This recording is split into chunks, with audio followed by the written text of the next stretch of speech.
क्या एक cricket board अपने ही लेजेंड खिलाड़ी को किसी दूसरे देश का एजेंट बता सकता है? क्या बोर्ड के अधिकारी ये कह सकते हैं कि वर्ल्ड कप ना खेलने से बोर्ड को कोई फर्क नहीं पड़ेगा, नुकसान सिर्फ खिलाड़ियों का होगा? और क्या नौबत अब यहां तक आ गई है कि खिलाड़ी मैच छोड़कर इस्तीफे की मांग पर अड़ गए हैं? बांग्लादेश क्रिकेट के गलियारों में इस वक्त सिर्फ क्रिकेट का खेल नहीं, बल्कि पॉलिटिक्स और ईगो की जंग चल रही है।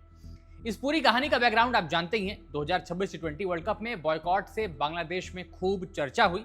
फिर आईसीसी को बांग्लादेश क्रिकेट ने लेटर भी लिखा, जिसमें बोला गया कि आप हमारे मैचेस इंडिया में नहीं श्रीलंका में कराइए, लेकिन आईसीसी ने कहा यह नहीं हो सकता। खैर, मामला अभी फंसा हुआ है और अभी कुछ कंफर्मेशन नहीं आई है। बांग्लादेश क्रिकेट बोर्ड को इंडिया आने में जो सिक्योरिटी कंसर्न्स हैं, शायद वो क्रिकेटर्स की सिक्योरिटी कंसर्न से ज्यादा पॉलिटिकल रीजंस अधिक समझ में आ रहे हैं। वजह भी साफ है, जिस तरीके से दोनों देशों के बीच बायलैटरल रिश्ते चल रहे हैं। अब ये सब चल ही रहा था कि बीच में बांग्लादेश के पूर्व कप्तान तमीम इकबाल ने एक बयान दिया। तमीम ने कहा कि बोर्ड जो भी फैसला ले उसे सोच समझ कर लेना चाहिए, क्योंकि आज जो फैसला लिया जाएगा वो आगे बांग्लादेश क्रिकेट के काफी सालों को तय करेगा। तो ऐसा फैसला करिए जो बांग्लादेश क्रिकेट और बांग्लादेश क्रिकेटर्स के हित में हो। इसके साथ ही तमीम ने यह भी बोला कि बांग्लादेश क्रिकेट बोर्ड एक इंडिपेंडेंट बॉडी है। हाँ, सरकार से बातचीत डिस्कशन जरूरी है, लेकिन अगर हम बांग्लादेश क्रिकेट को इंडिपेंडेंट मानते हैं तो उनको खुद के फैसले भी खुद से ही लेने चाहिए। अब यहां से कंट्रोवर्सी शुरू हुई। बीसीबी के डायरेक्टर और फाइनेंस कमेटी चेयरमैन नजमुल इस्लाम ने तमीम के इस बयान पर फेसबुक पोस्ट किया और तमीम को प्रूवन इंडियन एजेंट कह दिया। यह बयान सोशल मीडिया पर वायरल हो गया और लोगों ने इसे बहुत गलत बताया और नजमुल इस्लाम की खूब आलोचना की गई। नजमुल इस्लाम का कहना था कि तमीम बोर्ड के फैसले की आलोचना कर रहे हैं और शायद इंडिया के पक्ष में बोल रहे हैं। लेकिन नजमुल इस्लाम के इस कमेंट ने बांग्लादेश क्रिकेट के समर्थकों और पूर्व खिलाड़ियों की भावनाओं को ठोस पहुंचाया। तमीम इकबाल बांग्लादेश के लेजेंड है और उन्होंने बांग्लादेश क्रिकेट को बहुत कुछ दिया है।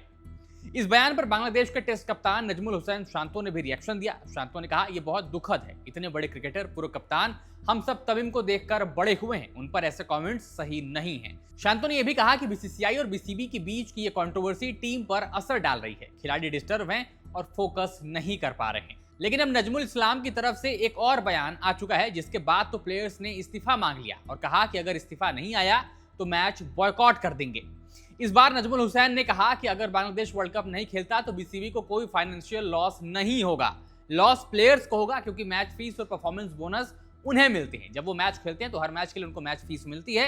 अगर कोई खिलाड़ी मैच में खेलता है या मैन ऑफ द मैच बनता है या कोई खास परफॉर्मेंस करता है तो आईसीसी के नियमों के मुताबिक उसे वो पैसा मिलता है। यह पैसा पूरी तरह से खिलाड़ी का होता है, बोर्ड का उससे कोई लेना देना नहीं है। मतलब बोर्ड को इस मामले में ना फायदा होता है और ना ही नुकसान। बोर्ड को आईसीसी से रेवेन्यू पहले से फिक्स है 2027 तक। जब 2022 में आईसीसी फाइनेंशियल मीटिंग हुई थी उसमें सब पहले से तय कर दिया गया है।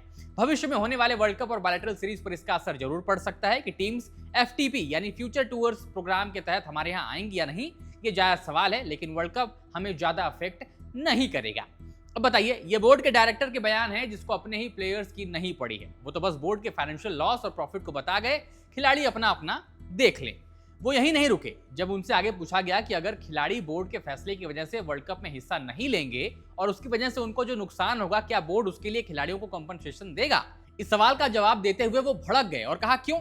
जब वो कहीं जाते हैं और कुछ अच्छा नहीं करते तो जो हम उनके ऊपर करोड़ों टका खर्च करते हैं, क्या हम उनसे वो पैसा वापस मांगते हैं? बोर्ड के बिना खिलाड़ियों को मुश्किल हो जाएगी। अगर बोर्ड ही नहीं रहेगा तो क्या खिलाड़ी रहेंगे? बोर्ड और खिलाड़ी एक दूसरे के दुश्मन नहीं, एक दूसरे के बिना दोनों नहीं रहेंगे।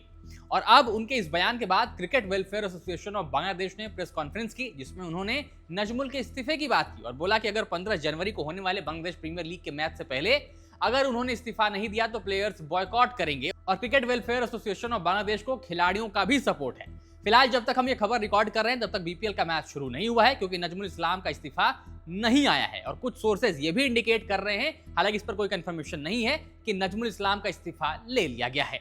अब इस पूरे मसले के बाद बांग्लादेश क्रिकेट बोर्ड ने तुरंत ऑफिशियल स्टेटमेंट जारी करके खुद को नजमुल इस्लाम के कमेंट से अलग कर लिया है।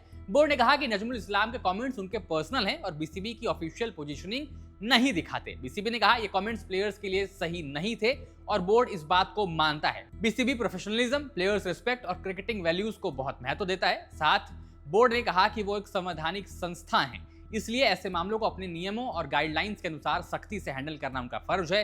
बोर्ड ने नजमुल इस्लाम के ऊपर फॉर्मल डिसिप्लिनरी प्रोसीडिंग्स भी शुरू कर दी हैं और उनको शो कॉज नोटिस भी भेज दिया गया है और 48 घंटे के अंदर रिटर्न रिस्पॉन्स देने को कहा गया है। आगे बीसीबी ने अपने बयान में कहा कि पूरी जांच के बाद जो नतीजा आएगा उसके आधार पर उचित कार्रवाई की जाएगी। अब इस पूरे बवाल के बाद सीडब्ल्यूएबी और बीसीबी के बीच सुबह से मीटिंग जारी है, लेकिन अभी तक कोई पॉजिटिव रिस्पांस नहीं मिला है। कुल मिलाकर बांग्लादेश क्रिकेट मुश्किल दौर से गुजर रहा है। एक तरफ वर्ल्ड कप का डिसीजन, दूसरी तरफ इंटरनल फाइट। अगर बॉयकॉट हुआ तो टीम का फ्यूचर प्रभावित हो सकता है, आईसीसी सैंक्शंस लग सकते हैं, जिससे सीधा इफेक्ट फंडिंग पर पड़ेगा और प्लेयर्स का करियर तो वैसे ही मुश्किलों में पड़ा हुआ है। अब इस पूरे मसले पर आपका क्या मानना, नीचे कमेंट्स में बताइए। वीडियो पसंद आए तो लाइक करिए, शेयर करिए और खबर गांव को सब्सक्राइब जरूर करिएगा।